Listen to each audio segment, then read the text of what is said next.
Life में ना हर चीज की वैल्यू होती है। एक खराब घड़ी भी दिन में 2 बार सही टाइम बताती है।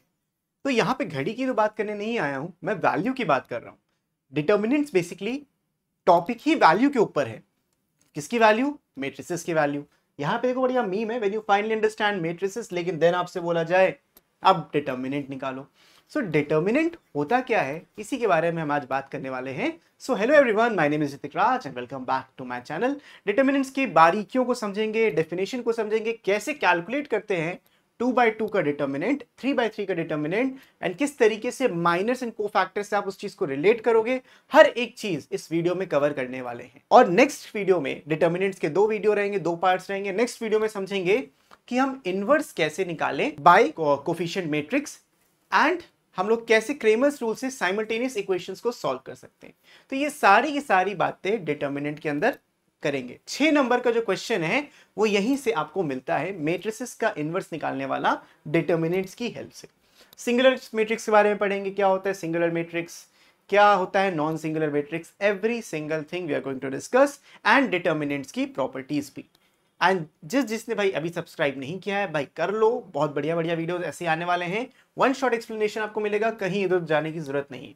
प्लस साथ साथ में नोट्स वगैरह भी मिलेंगे, तो भाई ये डिस्क्रिप्शन में जाइए, नोट्स सबसे ऊपर पहली लिंक होगी, नोट्स वहां से आप फ्री में ले सकते हैं। सबसे पहले बात कर लेते हैं क्या होता है डिटर्मिनेंट्स। तो डिटर्मिनेंट्स का जो बेसिक सा काम है डिटर्मिनेंट्स मैट्रिसेस का मिला के, वो है साइमल्टेनियस लीनियर इक्वेशन को सॉल्व करना। हमने लास्ट चैप्टर में पढ़ा था कि किस तरीके से आप किसी भी लीनियर इक्वेशन को एक मैट्रिक्स फॉर्म में लिख सकते हो, और उसी पे हम आज यहाँ पे बिल्ड करने वाले हैं कि एक साइमल्टेनियस इक्वेशन को हम कैसे मैट्रिक्स फॉर्म में लिख सकते हैं। क्योंकि डेटा को जब लिखना आता है, साइमल्टेनियस इक्वेशन लिखना बहुत ही ज्यादा आसान हो जाता है।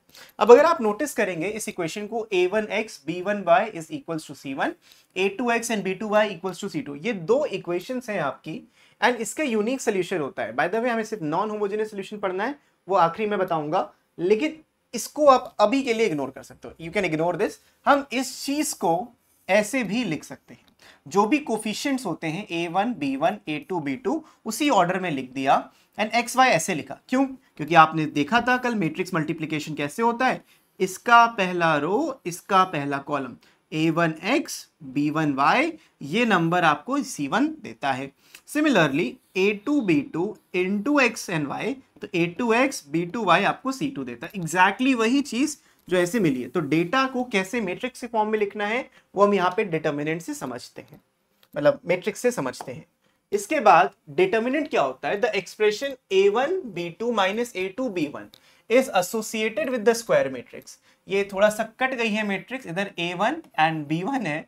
देखो हो क्या रहा है, a1 b2, तो a1 को b2 से मल्टीप्लाई किया गया है और a2 को b1 से मल्टीप्लाई किया गया और माइनस कर दिया गया। इसी को कहते हैं हम डिटर्मिनेंट को कैलकुलेट करना।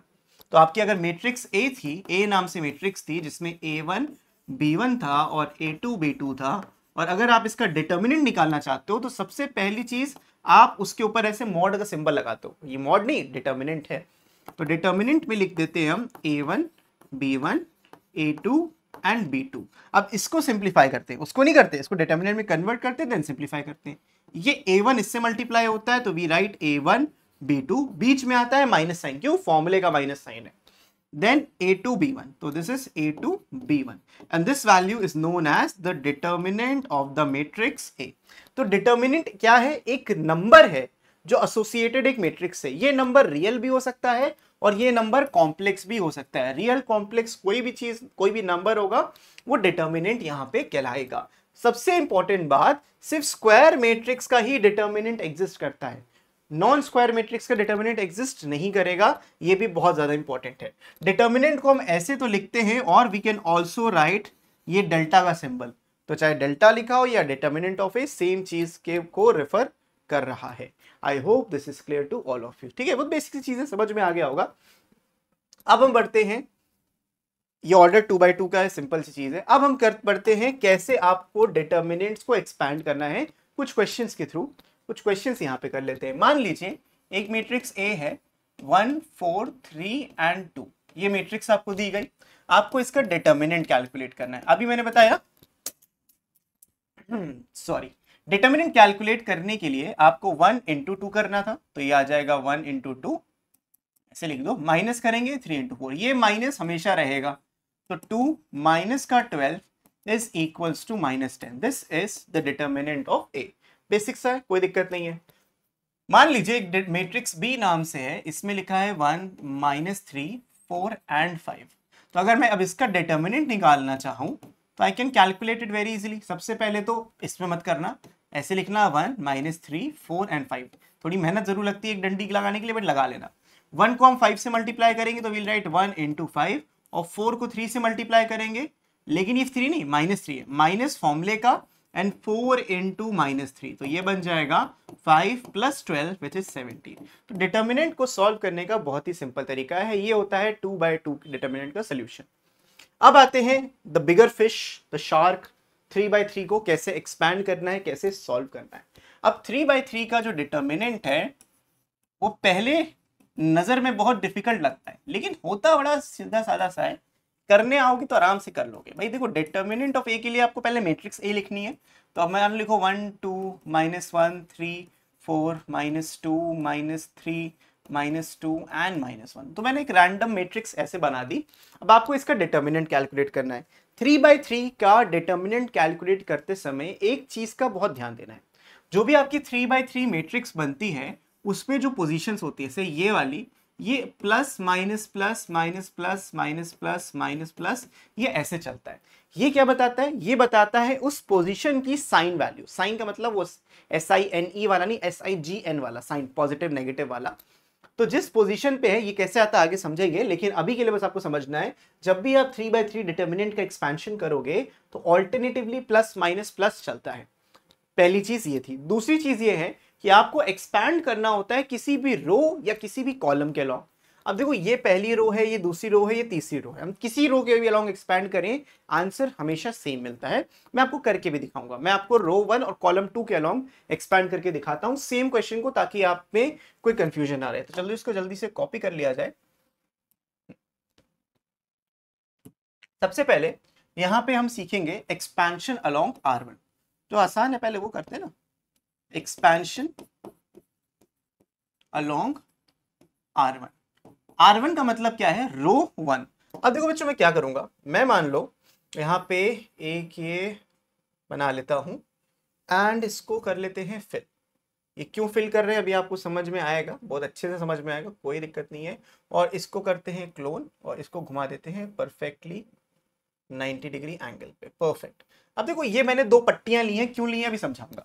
जब आप R1 के अलॉन्ग एक्सपैंड करते हो तो सबसे पहला जो आपका स्टेप होना चाहिए, आप लिखोगे डिटर्मिनेंट ए। R1 ये है, दिस इज R1, इसके जो भी एलिमेंट्स हैं उन साइन के साथ हम यहां लिख लेंगे। अगर देखो पॉजिटिव है और नेगेटिव आ गया तो नेगेटिव ओवर पावर करेगा, उधर पॉजिटिव इधर नेगेटिव तो नेगेटिव, हमेशा नेगेटिव ओवर पावर। बेसिकली इसको ना उठा के इसके ऊपर सुपर इंपोज कर दिया, ऐसा सोच सकते हो। लेकिन उसी के लिए जिसके अलॉन्ग एक्सपैंड कर रहे हो, जैसे यहाँ पे हम R1 के अलॉन्ग एक्सपैंड कर रहे हैं तो R1 पे ही सुपर इंपोज करेंगे, मतलब प्लस माइनस प्लस चलेगा। तो हम लिखेंगे प्लस का 1 और ऐसे जगह बना देंगे। फिर ये है माइनस साइन और इधर है +2, लेकिन मैं लिखूंगा -2 क्योंकि ये साइन इसके ऊपर सुपर इंपोज हो गया। और ऐसे फिर से ये डंडियां बना दी। उसके बाद ये लिखा है -1 और इधर है प्लस साइन, तो यहां पे भी हम लिखेंगे -1, फिर से ऐसे डंडियां बना दी। तो ये डंडियां क्यों बनी है? ये बेसिकली वो 2/2 के डिटर्मिनेंट है जो मुझे अब सॉल्व करने हैं। क्या करना है? 3/3 को तोड़ना था 2/2 के फॉर्म में, उसके लिए मुझे R1 की जरूरत थी। अब क्योंकि मैंने ये नंबर्स लिख लिए हैं इन साइन के साथ, मुझे इस लाइन की कोई जरूरत नहीं है, तो मैं इसको ऐसे हाइड कर दूंगा। ये हाइड करने के लिए ही बना था, तो देखो मैंने इसीलिए इसको बनाया था, इसको मैंने हाइड कर दिया। ठीक है, अब मैं जिस एलिमेंट का अलॉन्ग लिख रहा हूं उसको ध्यान में रखना। मैं ये पहले एलिमेंट की बात कर रहा हूं और 1 यहां पे एग्जिस्ट करता था, इसको थोड़ा सा पीछे नहीं जा सकता। अब आपको करना क्या है? आपको इसके अलॉन्ग एक्सपैंड करना था, मतलब इस 1 के अलॉन्ग।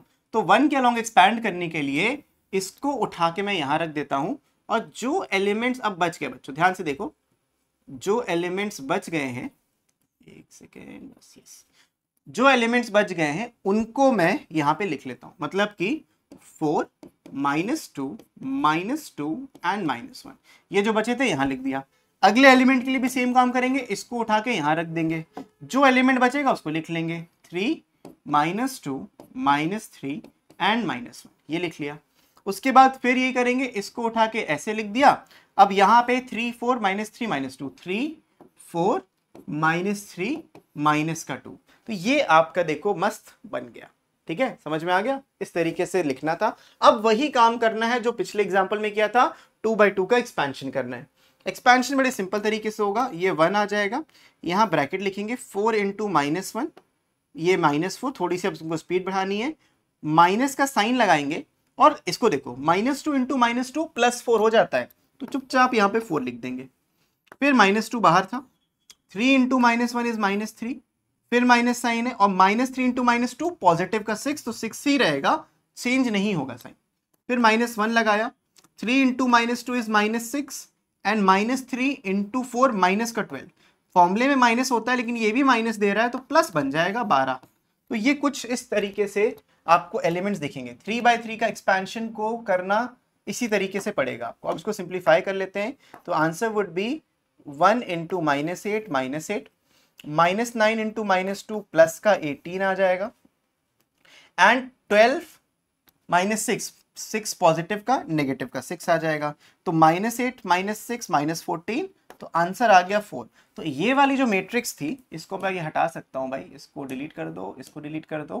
ये वाली जो मैट्रिक्स थी उससे आपका ये आंसर आ गया। R1 के अलॉन्ग कैसे एक्सपेंड किया, आई होप आपको समझ में आ गया होगा। एक बार फिर से समझ सकते हो, कोई दिक्कत नहीं है। जब मैं पहले को एक्सपेंड कर रहा था तो खाली इतना लिया, दूसरे के लिए इतना लिया, तीसरे के लिए ये जो बच रहा है उसको सिर्फ एज इट इज मैं डिटर्मिनेंट फॉर्म में लिख रहा हूं। ठीक है, समझ में आया? आई होप दिस इज क्लियर। अब यहां से दूसरे क्वेश्चन की तरफ बढ़ते, ये तो हो गया, आंसर आ गया इसका 4। अब इसको समझते, अगर मुझे अब ये 3/3 का एक्सपैंड करना है, और इस 3/3 को एक्सपैंड करने के लिए what you need to do, you just need to, एक सेकेंड, यस,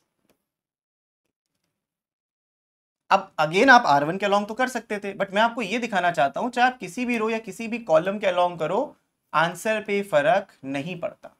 कोई भी रो कोई भी कॉलम आप ले सकते हो, आंसर पे कोई फर्क नहीं पड़ता। अब मैं आपको कॉलम 2 के अलॉन्ग एक्सपैंड करूंगा, तो मैं लिख देता हूं यहां पे expand along column 2 which is C2।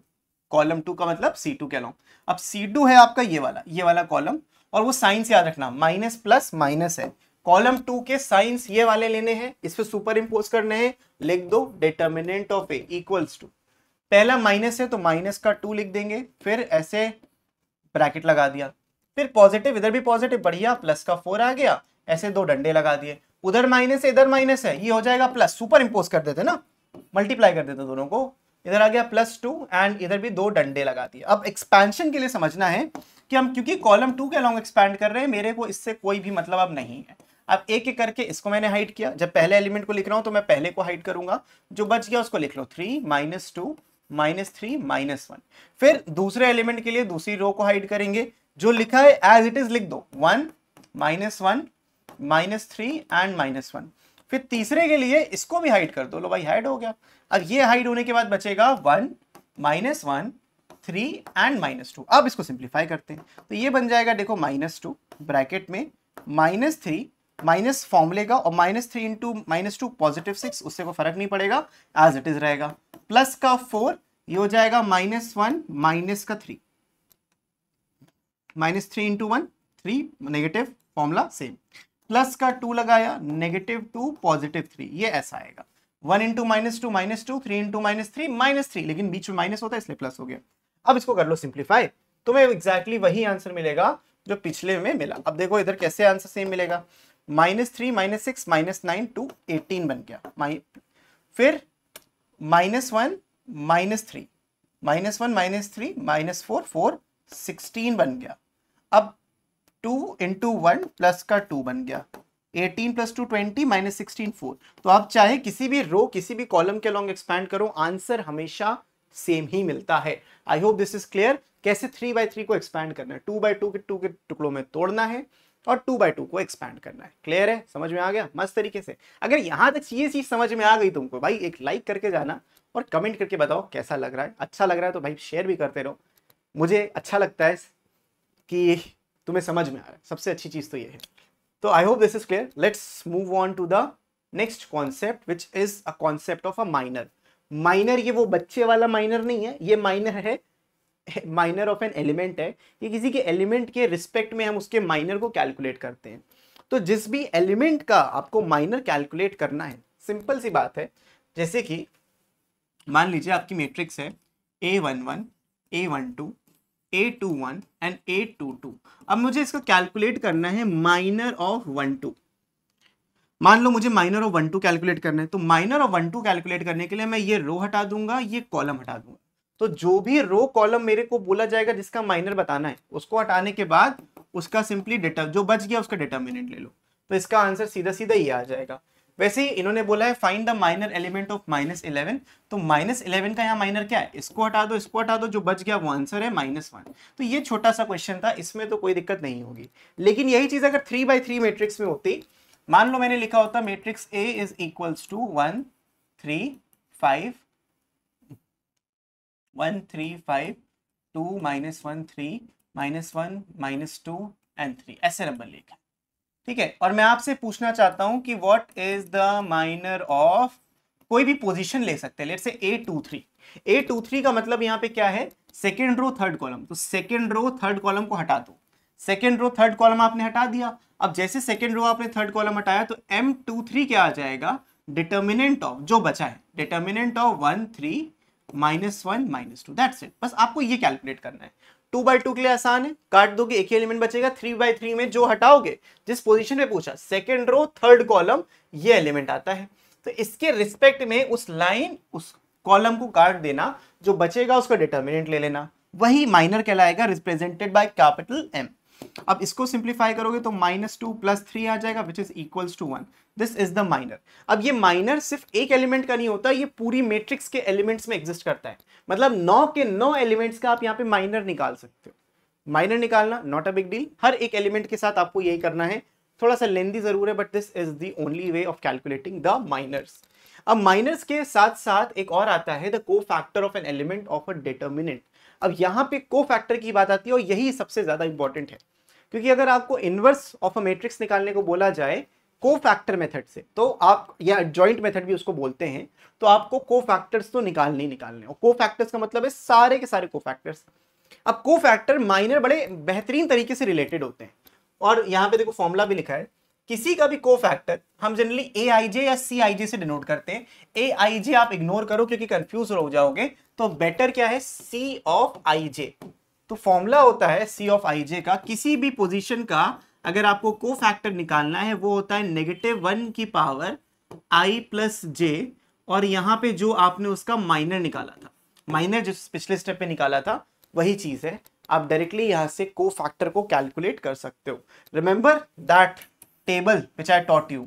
अब ये पोजीशन देखो, A11, A12, A13, A21, A22, A23, A31, A32 and A33, ये एलिमेंट्स मिल गए। और जो ये सबस्क्रिप्ट में लिखा है यही I और J की वैल्यूज है। गॉट इट, सिंपल सी बात है।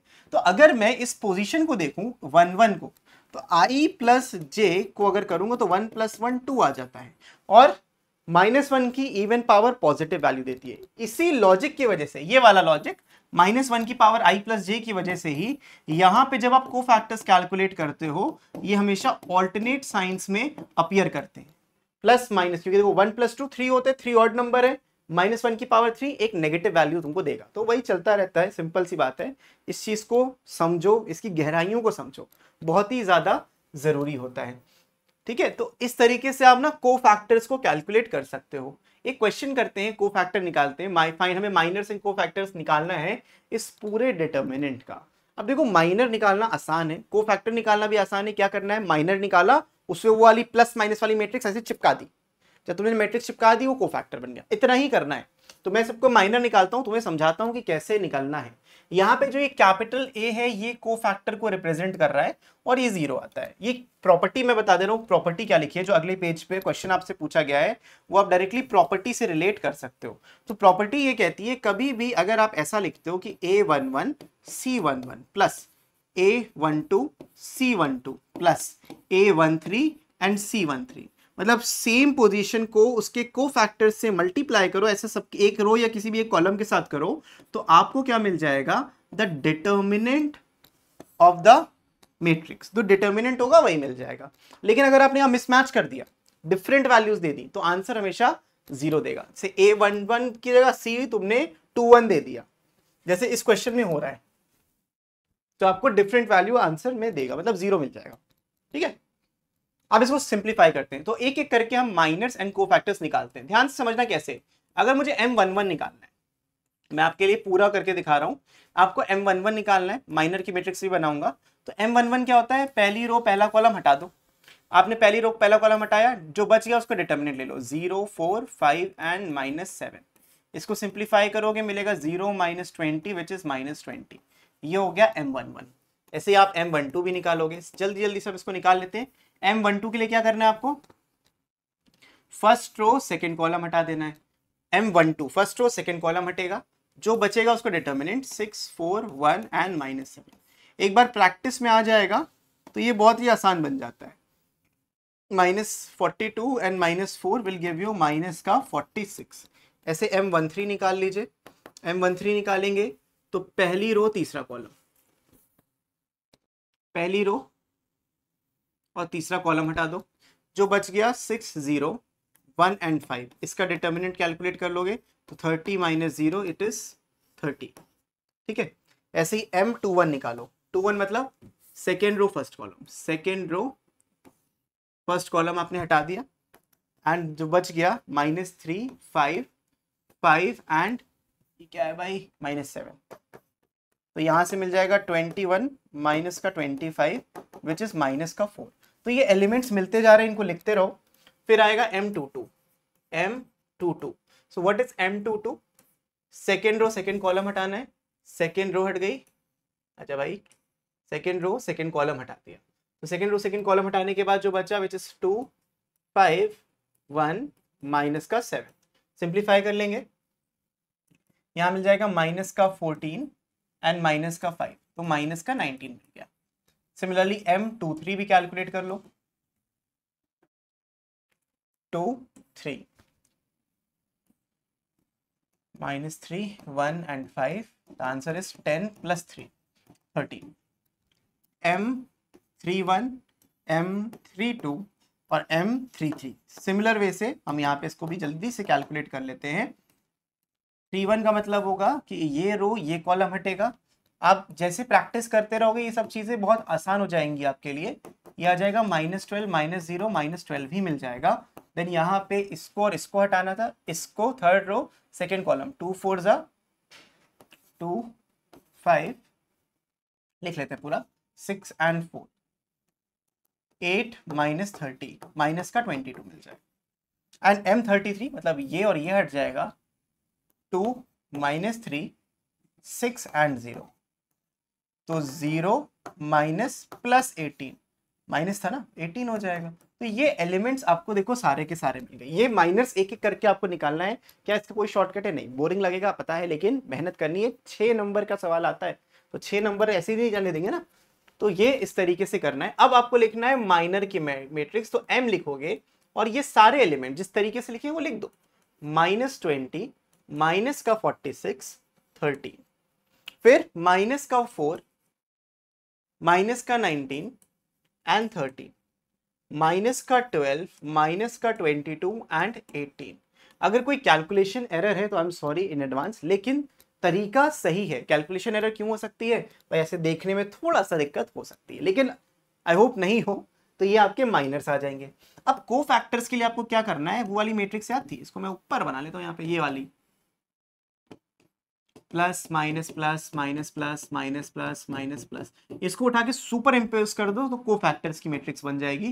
Plus into -20 -20, minus into -46 +46, plus into 30 तो +30, माइनस इंटू -4 तो प्लस का 4, प्लस इंटू -19 माइनस का 19, माइनस का 13 आ जाएगा, plus into -12 -12, minus minus plus का 22 और ये 18। तो ये हो जाएगी को फैक्टर्स की मैट्रिक्स। कैसे आई? इसको इसमें मल्टीप्लाई किया, को फैक्टर मिल गई। यही है को फैक्टर निकालने का तरीका। ठीक है, अब आप देखो कैलकुलेशन भी करने को बोला इन्होंने कि कैलकुलेट करके बताओ क्या 0 आ रहा है या नहीं आ रहा है, वो आप करके देख सकते हो। बहुत आराम से हो जाएगा। ठीक है, तो ये होता है माइनर एंड को फैक्टर निकालने का तरीका। अगर आप चाहते हो ये भी मैं आपके लिए कर दूं, रुको वो भी कर देता हूँ, क्यों छोड़ें इसको भी, है ना भाई, क्यों छोड़ा जाए, जब सभी कर रहे हैं तो ये भी कर लेते हैं। तो A11 मतलब 2 की बात करी तो लिख देंगे 2 इंटू A31 मतलब ये वाला माइनस का 12, जो लिखा है उसी को लिख देंगे। फिर लगा है प्लस साइन और ये लिखा है -3, तो माइनस का 3 इंटू 22। ओके, बहुत अच्छा। और प्लस साइन लगा है, ये है 5 और वो है 18, 5 इंटू 18। अब एलिमेंट्स को देखते हैं, ये एलिमेंट हो जाएगा माइनस का 24, माइनस का 66 और प्लस का 90। सवाल करके आ गया 0, तो हमने प्रूफ कर दिया कि ये 0 के बराबर आ रहा है। I hope this is clear. यही सबसे लेंथी कॉन्सेप्ट है इसके अंदर, माइनर्स एंड को फैक्टर्स का, लेकिन एक बार समझ में आ गया, बहुत ही ज्यादा आसान सी चीज है, बस एक बार प्रैक्टिस करने की देरी है, प्रैक्टिस करोगे सब सॉर्टेड है। ठीक है, I hope this is clear. Let's move on to the next concept, singular matrix. तो सिंगुलर मैट्रिक्स क्या होती है, अगर किसी भी मैट्रिक्स का डिटर्मिनेंट 0 हो गया तो उस केस में जो मैट्रिक्स को सिंगुलर मैट्रिक्स कहा जाता है। ये बहुत ही इंपॉर्टेंट प्रॉपर्टी रखती है, क्योंकि सवाल एमसीक्यूज इसी में बन जाते हैं। क्यों इंपॉर्टेंट है, सिंपल सा कॉन्सेप्ट है कि अगर किसी भी मैट्रिक्स का जो डिटर्मिनेंट है वो 0 है, then A is a singular matrix. Determinant 0 तो मैट्रिक्स सिंगुलर कहलाएगी, याद रखना, A is a singular matrix. ठीक है ना, ए जो है आपकी एक सिंगुलर मैट्रिक्स बन जाती है। I hope this is clear. Adjoint निकालना बहुत ही ज्यादा आसान होता है। एडजॉइंट कैसे निकलता है, ये आई गेस वही है जो हमने निकाला था, -20। यस, देख लो, चेक कर सकते हैं, -20, 46, 34, -19, -13, -12, 22, -18। साइन मैंने गलती से कुछ लिख दिया क्या, 33, -18। इसमें कैलकुलेशन एरर है शायद, इसको हटाएंगे, इसको हटाएंगे, 0, भाई साइन के हिसाब से तो सही है, कोई गलती नहीं है हमारे से। 2, 0 एंड +18, यस वर्क, सही सही यार, एवरीथिंग वर्क, सही है, गलत नहीं लिखा, सही लिखा है। तो ये हो गया आपकी सिंगुलर मैट्रिक्स। अब सिंगुलर मैट्रिक्स के बाद एडजॉइंट की बात की, जो कोफैक्टर मैट्रिक्स आप निकालते हो उसी का ट्रांसपोज कर दो तो वो एडजॉइंट कहलाती है। सिंपल सा कॉन्सेप्ट कि एडजॉइंट ऑफ ए जो होती है दैट इज द कोफैक्टर्स की मैट्रिक्स का, कोफैक्टर्स मैट्रिक्स का ट्रांसपोज। ट्रांसपोज हमने सीखा था क्या होता है, रो को कॉलम बना देता है, कॉलम को रो बना देता है। अब देखो ये वाली रो जो थी कोफैक्टर्स की वो यहाँ कॉलम बन गई है, ये वाली second row second column, third row बन गया थर्ड कॉलम। तो भाई जितनी भी रो, जैसी भी रो है उस हिसाब से आपका कॉलम यहाँ पे तैयार हो जाता है। I hope this is clear to all of you. ये होता है एडजॉइंट का मीनिंग, बहुत ही बेसिक सा मीनिंग इसका होता है।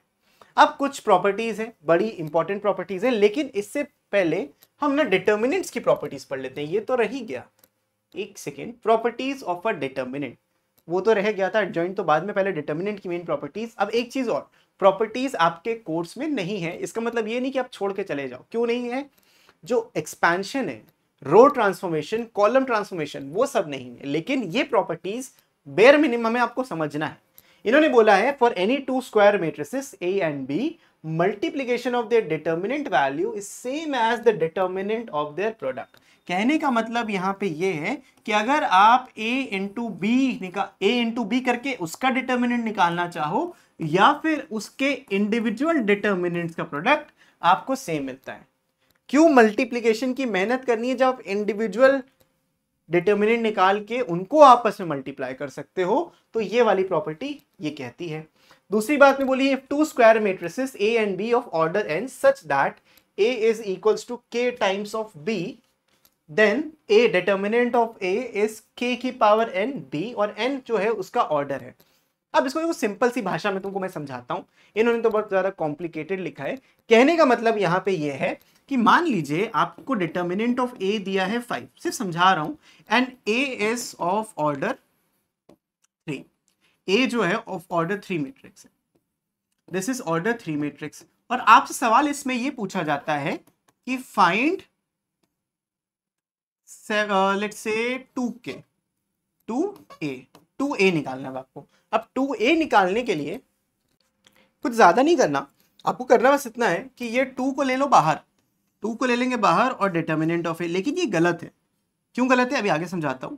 इस पे हम पावर लगाएंगे 3, मतलब whatever you are giving in the number, अगर ऐसा लिखा है ए, डिटर्मिनेंट ए दिया और यहाँ पे लिखा है के इंटू ए, तो आप इसको ऐसा लिखोगे कि के की बाहर गई, के कोई भी नंबर था बाहर गया और सिर्फ डिटर्मिनेंट ऑफ ए, ये सेम चीज को यहाँ पे दर्शा रहा है और कुछ भी नहीं।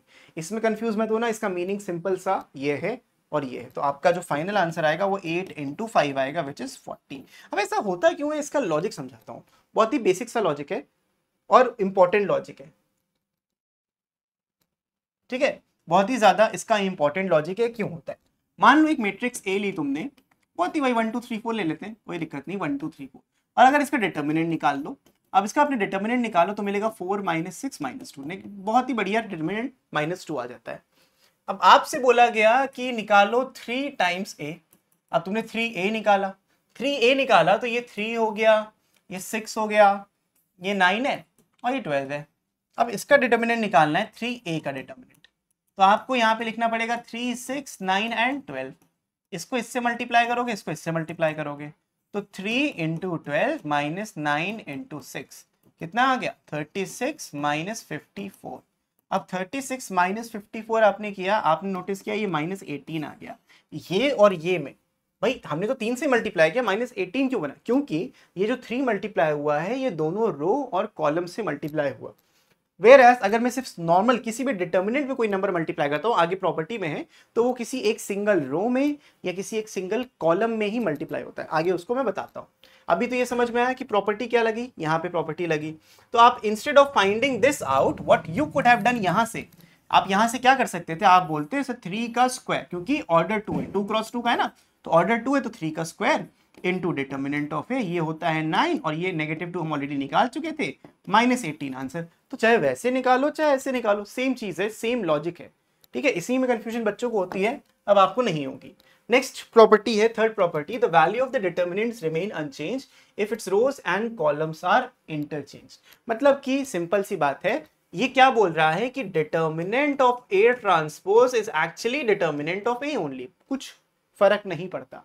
अगर आप ट्रांसपोज कर रहे हो मैट्रिक्स को, डिटर्मिनेंट की वैल्यू चेंज नहीं होती है, यही इसका मीनिंग है, सिंपल सा मीनिंग, ठीक है।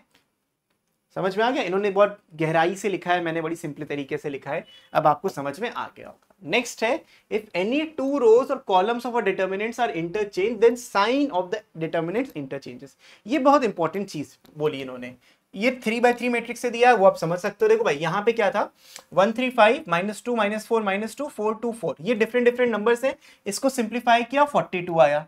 अब हमने क्या किया, हमने इन दोनों को इंटरचेंज कर दिया, मतलब इसको नीचे ले गए, इस रो को ऊपर ले गए, तो ये फ्लिप हो गया, बदल गया। अब बदल जो गया है तो हुआ क्या, वैल्यू जो 42 आ रही थी अब -42 आई है, ओरिजिनल का जो नेगेटिव वैल्यू है।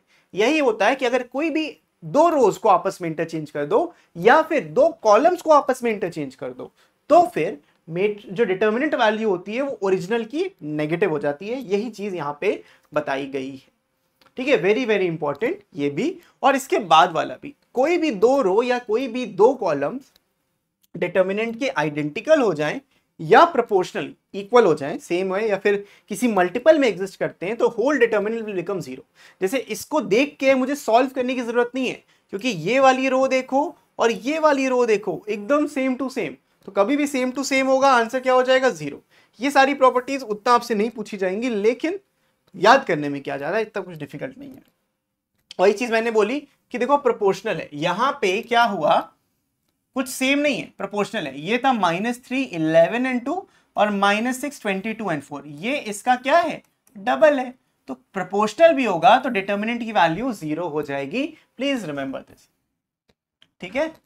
एंड 7th प्रॉपर्टी, अगर डिटर्मिनेंट की कोई भी पूरी की पूरी रो 0 है या पूरा का पूरा कॉलम 0 है, उस डिटर्मिनेंट की वैल्यू भी बाय डिफॉल्ट 0 है। उसका रीजन समझो क्या है, 0 के अलोंग आप, जैसे मैंने C2 के अलोंग एक्सपैंड किया था, तो 0 के अलोंग एक्सपैंड करोगे तो 0 ही तो आएगा, तो 0 into 0 into 0 into anything is 0। तो ये वाली प्रॉपर्टी भी बहुत ज्यादा इंपॉर्टेंट है, कोई भी एक रो या कोई भी एक कॉलम 0 है, so the answer will be 0 itself, ठीक है। अब इनवर्स है, इनवर्स से पहले वो वाली प्रॉपर्टी के बारे में जो मैं डिस्कस कर रहा था उसको भी आपको समझा देता हूं, क्योंकि वो बहुत ही ज्यादा इंपॉर्टेंट प्रॉपर्टी है।